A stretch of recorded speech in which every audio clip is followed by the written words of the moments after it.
Every day, women get on this app to warn you about the cost of motherhood and wifehood, not because they all hate the relationships, but because they know you at some point have been made fun of or made to feel bad for the fact that you're child-free and single. The upside of the internet is that after decades of mass socialization through TV, various forms of mass media, we now have alternative perspectives and views of what life could look like for women in their 30s and beyond. We get to hear from those women themselves, women who have either centered child rearing or romantic relationships or friendships or their dogs. We get this beautiful wide spectrum. Whether you're watching this very popular show, The Summer I Turned Pretty, or not, Belly Conklin's decision here between which of these two Fisher brothers she should date, it could sound like, and it does sound like maybe to you, a ridiculous premise, right? A situation you would never find yourself in. But it does connect to a very significant choice you get to make in this country, a choice people would like to take away from you.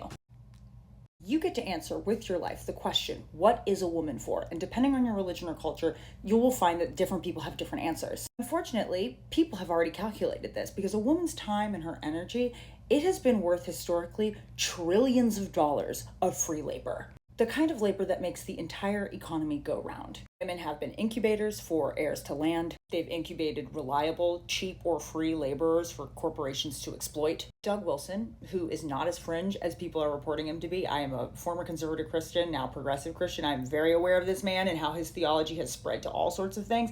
He thinks that women are the people that other people come out of. And he would love to strip this democracy down so he could have a theocracy and he could rule over all of you. And if not him, some other crusty guy who doesn't know how to operate a coffee machine. They are very aware that without the work and the bodies of women, there's no citizens for them to rule over. No consumers to buy their goods. You have to clock your value because, believe me, other people have clocked it for you. You and your fear, their entertainment for a good chunk of men, your ability to do kin keeping, create a social calendar, manage an entire household 24/7. Underneath all that weaponized incompetence is a very clear awareness of what you bring to the table. But Alex, don't most women choose this? Don't they feel fulfilled by cute, squeaky little babies and sparkly engagement rings? Due to my faith background, I am someone who deeply values families, marriages, the collective community being strong and taken care of. I have long valued the freedom for Black women to live out their domestic dreams on their own terms because they were not allowed to. I am not a proponent of Black women having to do it all and work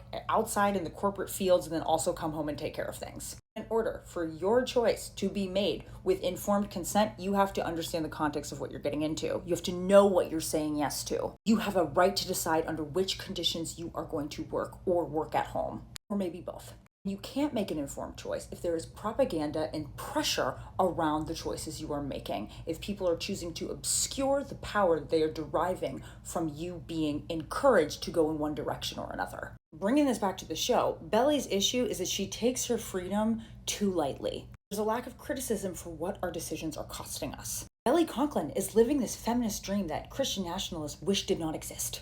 Belly gets to study college coursework. This education is setting her up to create her own wealth and career path down the line. She has access to an education that can help her make informed decisions about whether or not she wants to embark on a risky, potentially fatal process like pregnancy. Belly's time, her mind, her body, they are resources that she retains agency over. That kind of agency makes access to Belly's resources much harder. They are something that you then have to try to take by force or through the law. For men to tap into the trillion-dollar economy of women's labor and bodies, they have historically just legalized their dominance over it. You having a sense of entitlement around your sense of safety mentally, your physical sense of safety, your education, your ability to access money or to build wealth, that has always been a threat to male supremacy. Supremacy that Reformed churches and conservative churches everywhere are either trying to normalize or rebrand. You've probably heard it at some weddings. These churches, these businesses, these organizations, they can't grow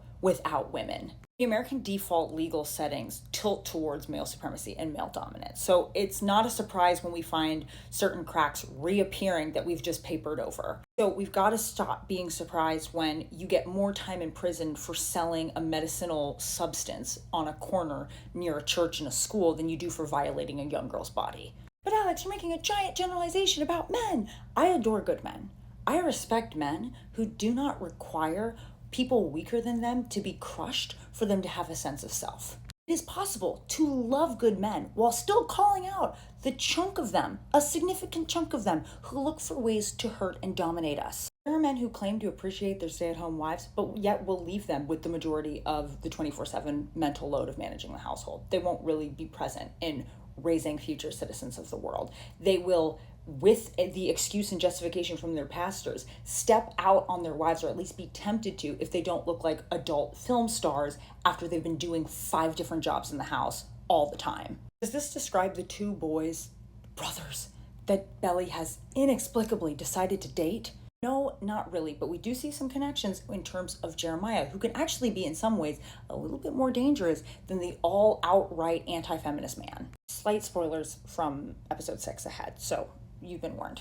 Ellie still finds herself living out this stupid promise that Susanna on her deathbed, the mother of these 2 boys, made her, which is to take care of the boys and watch out for their hearts, essentially. And then this other second stupider expectation that she would one day be her daughter by, I guess, marrying one of her sons. Ellie shrinks down a good portion of her college experience to deal with the mediocre messes of Jeremiah. She emotionally supports him. She gives up her dream of Paris, study abroad, for him. She increasingly betrays her future self with all these wedding preparations that mostly reflect Jeremiah's needs and wants and desires, and her past self because she's giving up all these things that she once dreamed about. She is dancing around the fact that this guy can't really tolerate disapproval from his father. Now, I will always give people this. Relationships, they cost us. There's no getting around that. And that's not always a bad thing. That's actually part of life. You don't want a perfectly frictionless life. Great relationships, platonic, romantic, they just take investment. For good people who love you and respect you, staying up late when they're sick, worth it. Putting up with baby babble and sleepless nights, and maybe even changing some of your career goals because you have decided that you desire to have children and be a certain kind of mom, that can be worth it for you. Taking time for the elderly, having that phone call that you maybe would rather have later, but you know you might not catch them again. These are things that make up so much of the goodness in our life. But people who shame or scare you as a woman into giving the best, most expensive parts of yourself to people who don't even respect or like you, that's a scam. And they're probably jealous you didn't settle like they did. You probably know Jenny Han has another series, To All the Boys I Loved Before, and in it we have a protagonist who has this full, juicy life, and she just decides that she wants to add on this romantic element. And it's hard, it's tricky, she's not totally comfortable with it, but she chooses to go for it for herself. In that series, that woman has a very strong sense of self. The sisters do too. Belly, after 3 seasons of this, I am struggling to see where she has fully fleshed out this sense of self beyond her relationship with these 2 boys. And please no hate, Jenny Han. She's likable for sure, but she doesn't seem to get too much out of this companionship with Jeremiah. She's barreling past constantly what she actually feels and is torn all the time. I don't get what Belly is so afraid of by walking away from either of these men. And that could be part of Jenny Han's point. If you know the ending, don't spoil it for other people in the comments. But it is an opportunity for us to think about what we are tolerating in our own life, what we are settling for. And not in a sense of well, everyone's human and at some point you have to, give grace for that. Our romantic relationships, our decision to have children or not have children, those things can be deeply fulfilling for us, but they are often presented as the only option to be a good woman. And being a wife and a mother, it's not a social achievement. It's a responsibility, one that has to be entered into with deep sobriety. Her first frustration, the one on the surface with Belly, is that she can't seem to find other people that are not brothers and childhood friends to date. But underneath it is a different frustration. It's that outside of the drama of this family, her life has been muted. If you think for a second that the gains Black women have made since they've gotten off the plantation have not been calculated and clocked by men, you're kidding yourself. The Summer I Turned Pretty is a reminder that this could be the summer that some of us get some sense. Maybe we ask ourselves, what am I truly deeply called to, actually, and outside of the peer pressure of other people? Protecting yourself, moving slowly, thinking carefully about what you're going to do, it's not selfishness in a society that wants to use and abuse you. It's stewardship. I repeat, if you know how this season ends, because you read the books, don't spoil it for people in the comments, but I would like to hear how you navigate the pressures in your life, the choices that are before you, and what you've decided to value, and if you like the path you've chosen. I would love to know what you've chosen to spend your precious life on. No matter what you choose, I hope you feel respected and protected.